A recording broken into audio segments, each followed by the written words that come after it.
본문 시편 28편 1절로 9절 말씀을 통해서 내 마음이 크게 기뻐하며 라고 하는 제목으로 함께 말씀을 나누기를 원합니다. 성경에서요, 하나님은 기쁨의 근원이시고 또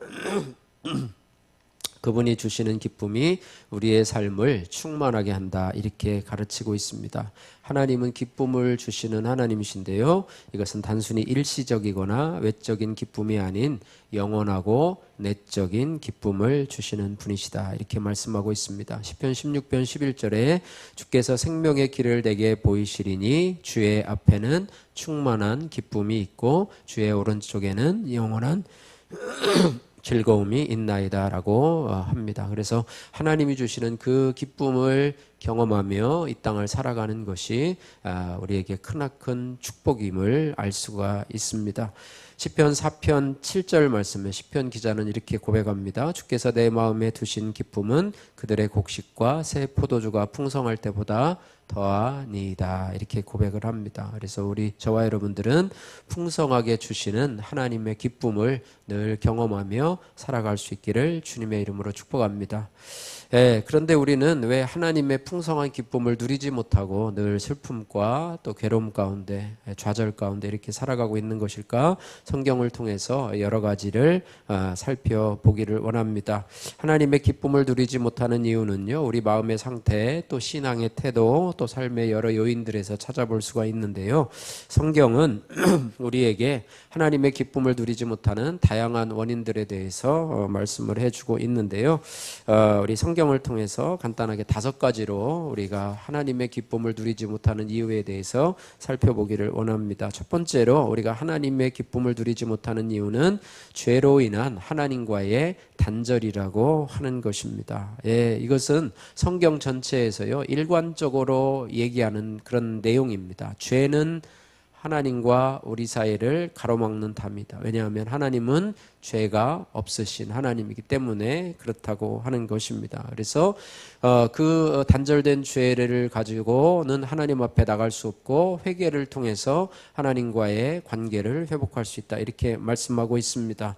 아담과 하와는요, 에덴 동산에서 하나님과 완전한 교제를 이루면서 살았지요. 그런데 하나님께서 금하신 동산 중앙에 있는 선악을 알게 하는 나무의 열매를 따 먹음으로 인해서 죄를 범했고, 또 그 결과로 하나님과의 친밀한 관계가 단절이 되었고요, 죄의 결과 그들은 부끄러움을 깨닫고 하나님 앞에 숨었지요. 그래서 하나님은 그들에게 에덴 동산에서 쫓아내고 더 이상 그곳에서 하나님과 교제할 수 없게 하셨습니다. 죄는요, 하나님과 인간 사이에 벽을 만들고 그로 인해서 하나님과의 관계가 단절될 뿐만 아니라 그로 인해서 부가적으로 따라오는 것이 뭐냐면 하나님과 친밀한 기쁨을 잃게 만든다고 하는 것입니다. 다윗의 경우는요, 밧세바와 간음을 하죠.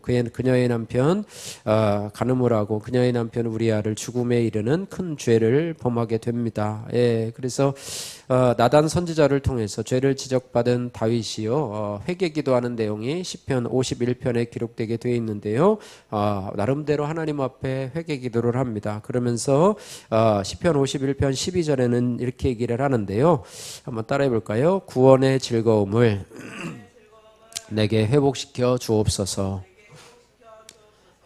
구원의 즐거움을 내게 회복시켜 주옵소서. 죄를 범하고 하나님과의 관계가 떨어지니까 뭐가 없어졌냐면 구원의 즐거움이 없어졌다는 거예요. 내가 구원받았구나, 내가 하나님의 자녀구나, 나 같은 사람도 이렇게 구원받아서 날마다 이렇게 행복하게 사는구나 라고 하는 즐거움이 죄를 범하자마자 또 없어지게 되었다는 거예요. 그래서 회개 기도하면서 다윗은 이렇게 기도합니다. 구원의 즐거움을 내게 회복시켜 주옵소서. 바라기는 저와 여러분들이 내가 구원받았다고 하는 그런 즐거움이 회복되기를 주님의 이름으로 축복합니다.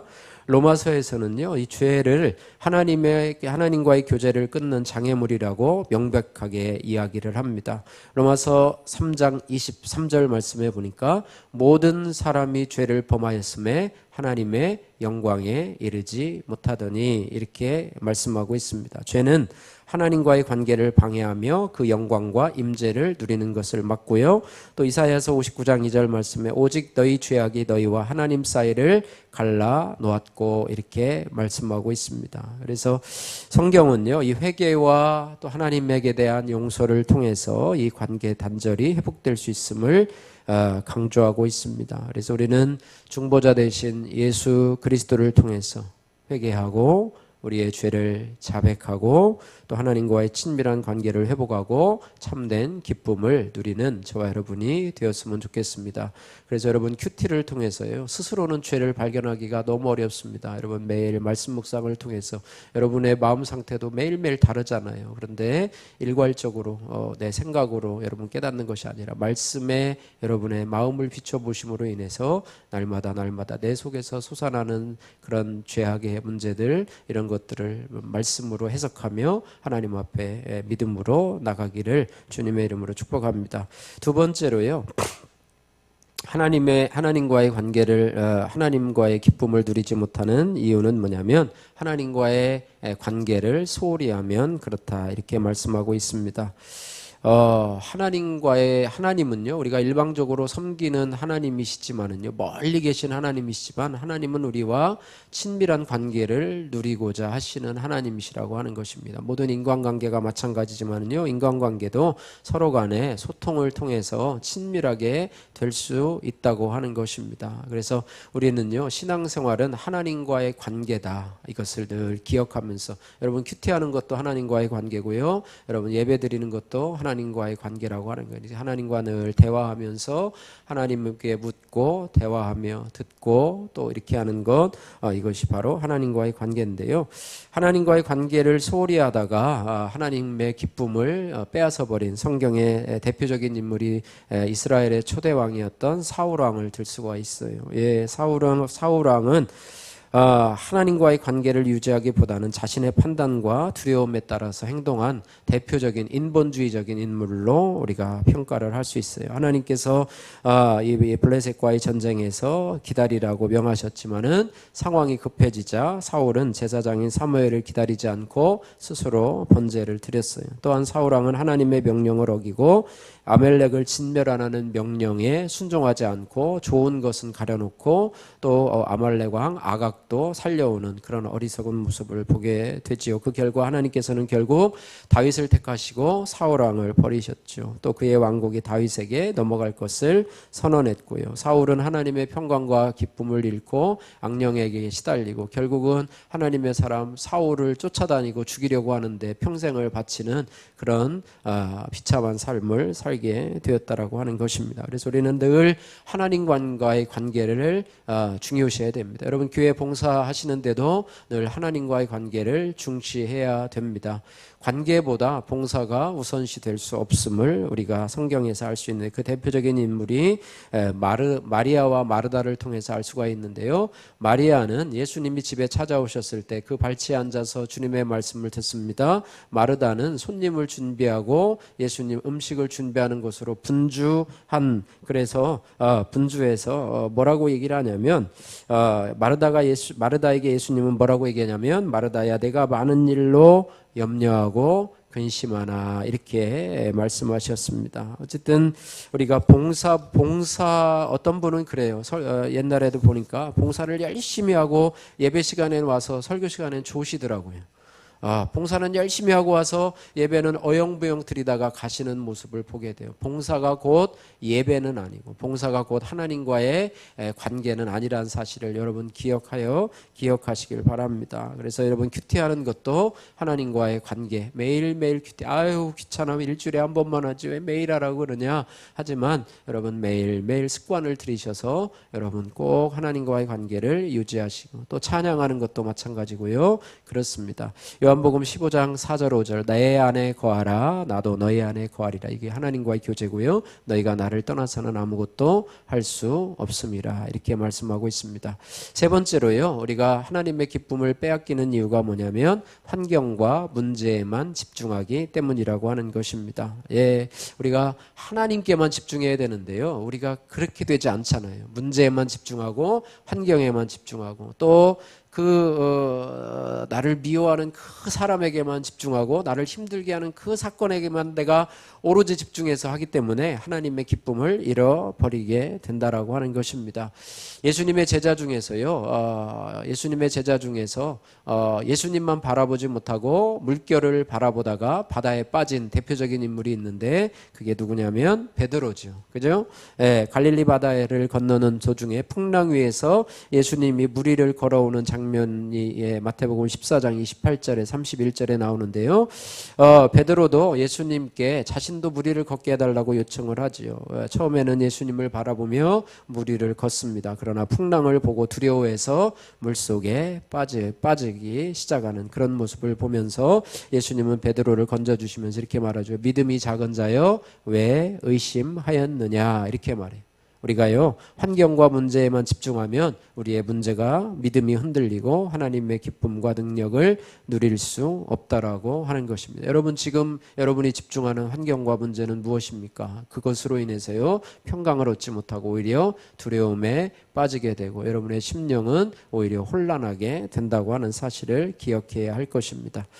또 구약 성경에 보면은요 문제와 환경만 바라보다가 하나님을 원망하고 지도자를 원망한 그런 대표적인 사례가 이스라엘 백성들에게 등장하는데요.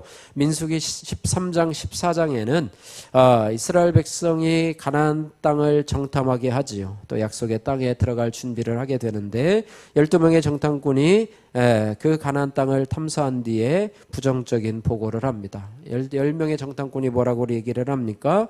그 땅이 아름답지만 그 땅의 사람들은 거인이다. 아주 체격이 건장하다. 또 견고한 성읍을 가지고 있기 때문에 우리는 메뚜기에 불과하다. 이렇게 보고를 하죠. 예, 백성들은 이를 보고 두려워하며 하나님을 원망하죠. 여호수아와 갈렙은 뭐랍니까?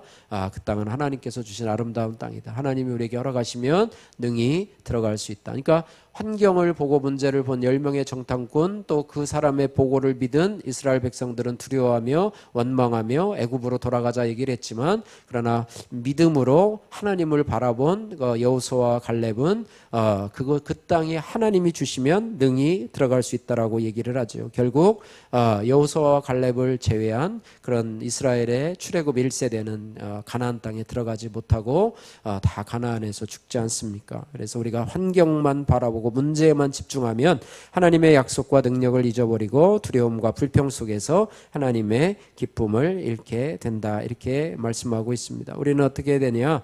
하나님께 시선을 돌리고 할렐루야. 예배를 통해서 여러분 하나님 앞에 시선이 바뀌어지는 거고 여러분 큐티를 통해서도 여러분 환경이 문제가 여러분 그것이 말씀으로 해석될 수 있다라고 하는 것입니다. 스스로는요 절대로 해석할 수가 없어요. 절대로 우리는 자연적으로 본능적으로 환경에 문제에 빠질 수밖에 없는 그런 거예요. 저도 마찬가지 똑같아요. 예배드리면서 다시 한번 하나님 앞에 문제를 맡겨야 되겠다. 큐티하면서 내가 지금 두려워하고 있구나. 오늘 새벽 큐티 말씀도 오늘 큐티 말씀도요 두려워하고 있는 다윗에 대해서 계속 말씀을 하고 있는데요. 그래요. 그래서 매일매일 여러분이 말씀을 통해서 주의 말씀은 내 발의 등이요 내 길의 빛이니이다. 우리가 고백하며 나갈 때 우리가 환경과 문제에 집중하지 않고 하나님께 집중하고 하나님의 말씀에 집중하고 하나님의 언약에 집중해서 우리 안에 기쁨을 빼앗기지 않는다. 이렇게 볼 수가 있고요. 네 번째로 하나님의 기쁨을 잃어버리는 다른 중요한 요소는 뭐냐면 하나님에 대한 불신함과 의심 때문이라고 하는 것입니다. 예, 그래서 하나님에 대해서 의심한 대표적인 인물 누구냐면 아브라함의 아내 사라. 예, 아브라함의 하나 사라. 예, 그래서 보면은 하나님께서 아브라함에게 사라가 나이 많음에도 불구하고 아들을 낳을 것이다 이렇게 얘기를 하잖아요. 근데 사라가 그 말을 듣고 나서 속으로 웃으면서 내가 늙었으니 어찌 그런 일이 있으리요라고 하면서 냉소를 짓지 않습니까? 웃기고 앉았네 하면서 이 하나님이 보낸 여호와의 사자의 말을 농담으로 여기면서 쓴웃음을 짓고 있는 그런 모습을 발견하게 되는데요. 하나님은 사라의 불신을 지적하시면서 여호와께 능치 못한 일이 어디 있겠느냐라고 하면서 사라의 의심을 불식시키게 되고요.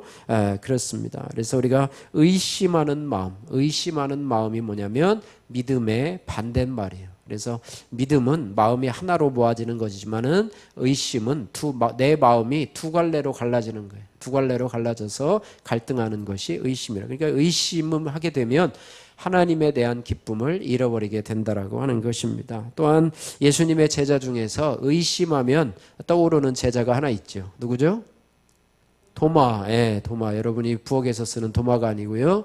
도마예요. 도마가 예수님 의심하여 다른 제자들이 예수님 부활하신 것을 봤다 그러는데 도마는 그러죠. 내가 그를 직접 보고 만져보지 않으면 내가 그를 믿을 수가 없다. 예수님이 도마에게 나타나셨죠. 그리고 예수님, 네가 내 못자국이나 여기에 자국에다 손을 넣어봐라. 내 창에 찔린 옆구리에다 손을 넣어봐라. 라고 하면서 예수님이 뭐라고 그래요? 너는 나를 본고로 믿느냐? 보지 못하고 믿는 자들은 복되도다. 이렇게 말씀을 하고 있습니다. 그래서 불신과 의심을 이길 수 있는 것은 바로 믿음입니다. 그래서 우리가 교회 다닌다. 나 이렇게 교회 다녀. 나 교회 댕겨. 뭐 이런 것을 다른 말로 뭐라고 합니까?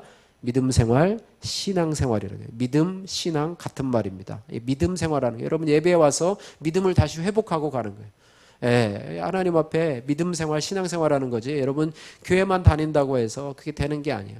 예배 드리면서 여러분의 처음에 왔던 의심과 불신의 마음들이 다시 믿음의 마음으로 변화시켜서 나가고 또 삶 속에서 여러분들이 큐티를 통해서 다시 불신의 마음들이 믿음으로 바뀌는 것, 이것이 우리의 신앙생활이에요. 그래서 히브리서 11장 6절에 믿음이 없이는 하나님을 기쁘시게 못하나니 그저 하나님께 나가는 자는 반드시 그가 계신 것과 자기를 찾는 자들에게 상 주시는 이심을 믿어야 할지니라 이렇게 말씀을 하고 있습니다. 마지막 다섯 번째는 여섯 가지거든요. 다섯 번째는요. 간단하게 설명할게요. 세상의 욕심과 분주함 때문에 우리의 하나님의 기쁨을 잃어버리게 된다라고 하는 것입니다. 예수님께서는요, 여러 가지 씨 뿌리는 비유를 말씀하시면서 그 중에서도 어떤 씨 뿌리는 비유가 있냐면 가시떨기에 떨어진 씨에 대해서 말씀을 하고 있습니다. 가시떨기에 씨가 뿌려지면 어떤 것이 있느냐 해석을 하니까 뭐라고 해석을 하시냐면 말씀을 들으나 세상의 염려와 재물의 유혹에 말씀이 막혀 결실하지 못하는 자라 이렇게 말씀을 하고 있습니다. 그래서 세상의 일, 물질적인 욕심, 세상의 성공의 마음을 뺏길 때 우리는 하나님 앞에 집중하지 못하고 기쁨을 잃어버리게 되고 열매 맺는 삶을 살지 못하게 된다. 말씀이 우리 안에 꾸준하게 거하고요. 그럴 때 그 말씀이 우리 안에 역사가 일어나서 열매를 맺게 되는데요. 말씀을 듣기는 듣고 은혜를 받긴 받는데 금방금방 말씀을 듣지만 염려와 재물의 유혹 또 세상의 어떤 성공 욕심들이 들어와서 그것이 결실하지 못하게 만든다라고 하는 것입니다. 그래서 그 대표적인 인물이요. 마태복음 19장에 부자 청년의 예가 나오게 됩니다. 부자 청년이 예수님 앞에 나와서 이렇게 묻죠. 영생을 얻으려면 어떻게 해야 됩니까? 라고 할 때 예수님은 그의 마음을 아시고 내 소유를 팔아 가난한 자들에게 나눠주라 이렇게 말씀을 하시는데 청년은 재물이 많아서 근심하며 돌아가니라 이렇게 말을 합니다. 재물이라는 세상 욕심 때문에 예수님을 따르는 기쁨을 포기하게 되었다 이렇게 말씀하고 있습니다. 그래서 우리는요 세상의 욕심과 분주함 대신에 우리는 먼저 그의 나라와 그의 의를 구하는 삶을 살아가야 된다라고 하는 거예요. 우리 엘리베이터에도 보면은요 뭐가 있냐면 우리 애완견들을 많이 갖고 타잖아요. 그러니까 애완견에 대해서 뭐 1번, 2번, 3번 뭐 하는데 뭐가 있냐면 그 전체적인 큰 주제가 뭐냐면 사람이 개보다 먼저입니다. 이런 아주 슬픈 말이 나와요. 예, 그래서 뭐 어쩌고 저쩌고 뭐 지을 때 어떻게 뭐 목에 목줄을 메고 뭐 어쩌고 저쩌고 뭐 그런 말들이 있는데요. 어쨌든 하나님과의 관계에 있어서 물질이 먼저가 아니고 세상의 욕심이 먼저가 아니고 늘 하나님이 우선이라고 하는, 먼저 그의 나라와 그의 의를 구하라. 또 몸된 교회가 먼저임을 우리가 또 기억할 때 우리 안에 기쁨을 빼앗기지 아니하리라.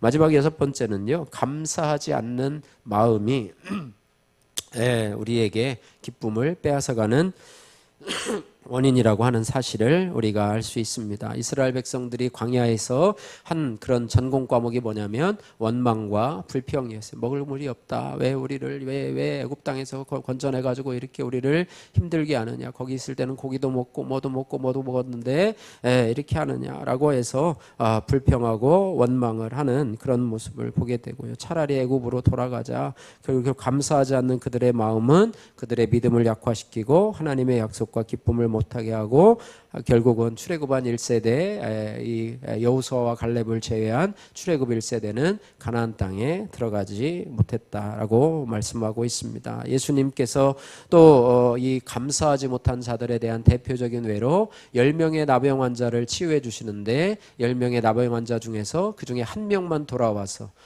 감사를 표현하고 나머지 9은 어디 있느냐라고 말씀하시는 그런 모습을 보게 됩니다. 그래서 감사한 사람은 육체의 치유뿐만 아니라 영혼의 구원을 받았지요. 어쨌든 감사하지 않는 마음은 하나님의 은혜를 온전히 누리지 못하지만 감사는 하나님의 기쁨과 축복을 더욱 깊이 경험하게 된다는 거예요. 여러분의 육체가 아프면은요, 한 가지 예를 들면 내 몸이 아파요. 그러면 여러분 감사할 수 있어요. 불평할 수도 있어요. 아유, 왜 내 몸이 이렇게 아픈지 모르겠다고, 하나님 왜 나를 건강하게 안 만들었냐고 불평할 수도 있지만, 우리가 감사할 수 있는 제목을 찾느냐면 그동안에 제가 아프지 않고 이렇게 살아올 수 있는 은혜에 감사합니다. 그동안은 제가 아프지 않고 살아온 것에 대해서 감사함을 누리지 못했군요. 이렇게 하면서 감사할 수도 있습니다. 그래서 인간의 악한 본성 가운데 하나가 뭐냐면 로마서 1장 21절 말씀에 하나님을 알되 하나님을 영화롭게도 아니하며 감사하지도 아니하며, 멸망받을 자들의 특징이 뭐냐면 감사하지 않는다라는 이야기를 하고 있어요. 그래서 여러분이요, 늘 헌금 중에서도 여러분 꼭 감사헌금을요, 우리 성도들이 감사헌금을 거의 안 해요. 11조를 해도요, 감사헌금은 거의 안 해요. 11조만 딱 하고 끝내요. 근데 여러분 늘 감사거리를 좀 찾으십시오. 감사거리를 찾아서 하나님 앞에 선불 감사도 하시고 또 후불 감사도 하시고 감사거리를 찾으시고, 여러분의 입술도 늘 감사하는 입술로, 원망 불평의 입술은 여러분 주위의 사람들에게도 은혜를 끼치지 못하고 여러분들에게도 은혜가 되지 못합니다. 그래서 범사에 감사하라. 이는 그리스도 예수 안에서 너희를 향하신 하나님의 뜻이니라 말씀하고 있습니다. 자, 오늘 이렇게 기쁨을 누리지 못하는데요, 하나님의 기쁨을 회복하려면 어떻게 해야 되는가, 오늘 본문 1절에서 9절 말씀을 통해서 우리가 간단하게 살펴보기를 원합니다. 첫 번째로요, 하나님의 기쁨을 회복하려면 하나님께 나가는 간구의 삶을 살아야 합니다. 오늘 1절 2절인데요. 1절 2절 같이 한번 읽도록 하겠습니다. 여호와여, 내가 주께 부르짖으오니 나의 반석이여 내게 귀를 막지 마소서. 주께서 내게 잠잠하시면 내가 무덤에 내려가는 자와 같을까 하나이다. 내가 주의 지성소를 향하여 나의 손을 들고 주께 부르짖을 때에 나의 간구하는 소리를 들으소서. 우리가 우리의 기쁨이 사라졌을 때 우리는 어떻게 해야 되는가? 하나님 앞에 간구해야 된다, 이렇게 말해요. 그래서 오늘 1절을 보면 여호와여, 내가 주께 부르짖으오니 나의 반석이여 내게 귀를 막지 마소서. 주께서 내게 잠잠하시면 내가 무덤에 내려가는 자와 같을까 하나이다. 내가 주의 지성소를 향하여 나의 손을 들고 주께 부르짖을 때에 나의 간구하는 소리를 들으소서. 하나님 앞에 나가야 된다. 하나님 앞에 나가야 된다. 절망의 상황 속에서 자신의 힘을 내려놓고 오직 하나님만 붙잡아야 된다, 이렇게 말씀하고 있습니다. 그래서 여러분의 기쁨이 회복되려면 하나님 앞에 간구하는 삶을 살아야 된다. 빌립보서 4장 6절 7절 여러분 꼭 암기하시기를 바라는데요. 아무것도 염려하지 말고 오직 모든 일에 기도와 간구로 너희 구할 것을 감사함으로 하나님께 아뢰라. 그리하면 모든 지각에 뛰어난 하나님 평강이 그리스도 예수 안에서 너희 마음과 생각을 지키시리라 그랬습니다. 두 번째로 우리가 하나님 앞에 기쁨을 회복하려면 하나님의 정의를 신뢰하는 삶을 살아야 돼요. 한번 따라해 보세요. 하나님의 정의를 신뢰하는 삶을 살아야 합니다. 네, 오늘 3절에서 5절 말씀인데요. 3절에서 5절 말씀. 예, 하나님의 정의를 신뢰한다는 것은 무엇이냐면 우리 삶에서 발생하는 모든 일을 하나님 앞에 맡기고 그분의 선하고 공의로운 뜻을 믿는 것을 하나님의 정의를 신뢰한다. 하나님은 공의의 하나님, 정의의 하나님, 100% 오르신 하나님이시라고 하는 사실을 우리가 기억해야 할 것입니다. 시편 37편 5절 6절 제가 평생 붙잡는 인생의 말씀인데요. 너희 길을 여호와께 맡기라. 그를 의지하면 그가 이루시고 내 의를 빛같이 나타내시며 내 공의를 정오의 빛같이 하시리로다. 이렇게 말씀하고 있습니다. 그래서 하나님의 정의의 기초에서 하나님은 100% 오르신 분이라고 하는 거기에 기초해서 우리가 하나님 앞에 나갈 때에 우리의 삶이 기쁨을 회복하는 삶으로 바뀌게 된다라고 하는 것입니다. 그래서 다윗은요, 오늘 3절에 악인과 자신을 구별해 주시고 공의로 심판하시는 하나님을 신뢰한다고 하는 것입니다. 악한 사람들과 나를 같이 덤탱이로 넘기지 마시고, 덤탱이라는 말이 좀 그렇긴 한데 어쨌든 같이 한 무더기로 넘기지 마시고 그들과 나를 좀 구별해 달라고. 왜냐하면 하나님은 정의의 하나님이시기 때문에 그렇습니다. 지금 일어나고 있는 국가의 여러 가지 상태들을 바라보면서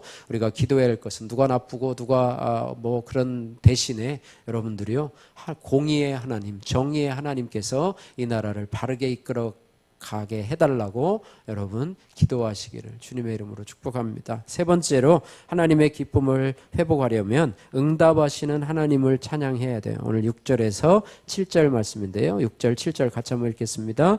여호와를 찬송하며 내 간구하는 소리를 들으심이로다.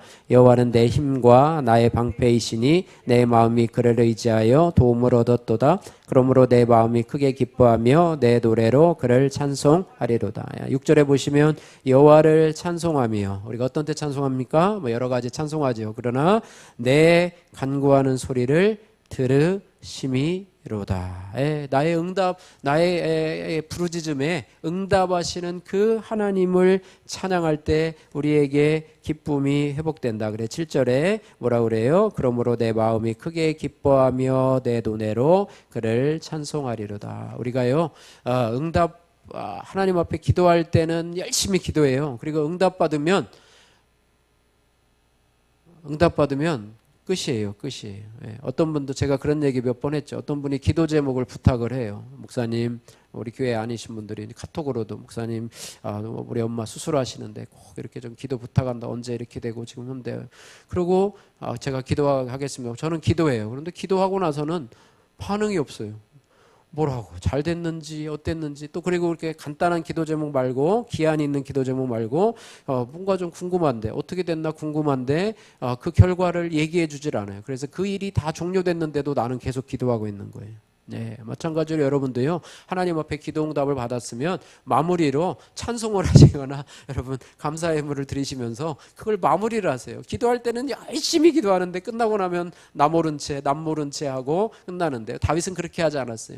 여호와를 찬송하며 나의 간구하는 소리를 들으셨도다 라고 할 때 하나님은 그 기도의 그런 축복으로 우리에게 기쁨을 회복시켜 주신다고 하는 사실. 그래서 우리가 기쁨의 회복을 보너스로 받지 못하고 그저 또 다른 문제에 휩싸여 가지고 하나가 끝났는데 그 전에 또 다른 문제가 생겨서 그 문제에 휩싸여 버리기 때문에 또다시 불안하게 되고 마무리를 짓지 못하는 그런 삶을 살게 된다고 하는 것입니다. 네 번째로요, 하나님의 기쁨을 회복하기 위해서는 공동체를 위한 축복을 구하는 삶을 살아야 된다. 이렇게 말씀하고 있습니다. 8절과 9절 말씀인데요. 같이 한번 읽겠습니다. 여호와는 그들의 힘이시요 그의 기름 부음 받은 자의 구원의 요새 시로다. 주의 백성을 구원하시며 주의 산업에 복을 주시고 또 그들의 목자가 되시어 영원토록 그들을 인도하소서. 예, 자기 자신의 기도에서 이제는 뭐라고 그러냐면 여호와는 누구의 힘이라고요? 나의 힘이 아니고 그들의 힘이시요 그의 기름 부음 받은 자들의 요새시며, 또 9절에 누구를 구원하시며 나를 구원하시가 아니라 주의 백성을 구원하시며, 또 어디에 복을 줘요? 내 산업에 복을 주는 게 아니라 주의 산업에 복을 주시고, 또 누구의 목자가 돼요? 나의 목자뿐이 아니라 그들의 목자가 되시어 영원토록 누구를 인도하소서? 그들을 인도하소서. 이제 자기에게서 확장되어서 이제는 공동체를 위한 축복을 구하는 그런 기도문으로 확장이 된다라고 하는 것입니다. 에레미야 29장 7절에